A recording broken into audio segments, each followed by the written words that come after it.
এই যে কোরআনের আঙিনায় এসে বলে না, কাদের ফায়দা? আপনাদের ফায়দা। এখন কেউ যদি মনে করে যে আমরা নামাজ পড়বো না, রোজা করবো না, হজ যাকাত আদায় করবো না, আর যদি না করি আল্লাহর মর্যাদা করবো না, এটা মনে হয়? কথা বলেন, মনে হয়? সারা পৃথিবীর কোন সৃষ্টিও যদি রবের দাসত্ব, রবের গোলামি না করে, মনে রাখবে রবের ইবাদত না করলে রবের ইজ্জত কমবে না। আর সারা পৃথিবীর সৃষ্টি যদি রবের দাসত্ব, রবের গোলামি করে, আর তারা যদি মনে করবে ইবাদত ঠিক করে রবের মর্যাদা আমাদের ইবাদতের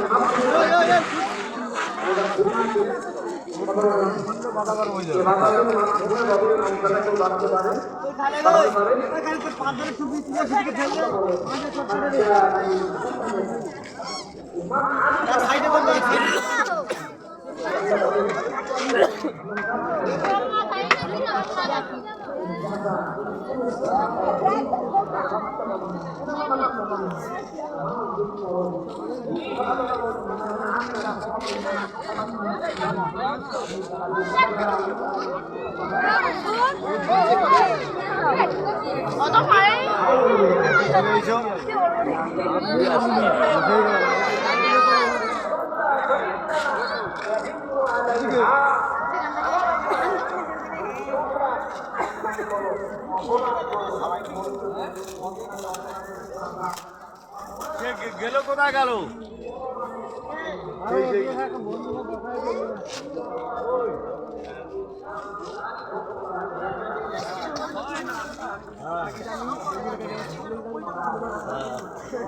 হ্যাঁ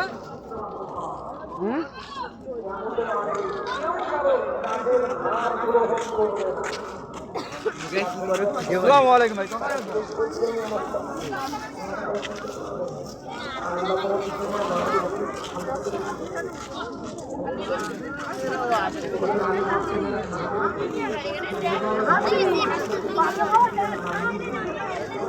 সৃষ্টি আমার আল্লাহ সৃষ্টি করেছে, সমুদ্রের তলদেশে এমন এমন পৃথিবী জানে, এমন এমন পোকা জানে, পোকা পৃথিবীর মধ্যে দেখতে পায় না, তাদের বুঝি ব্যবস্থা আল্লাহ করেন।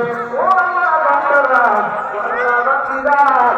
দেখা যায় সমুদ্রের ভিতরে এমন বৃহৎ বৃহৎ মাছ রয়েছে, যে মাছের খানা পৃথিবীর কোন মানুষের দেওয়া সম্ভব নয়।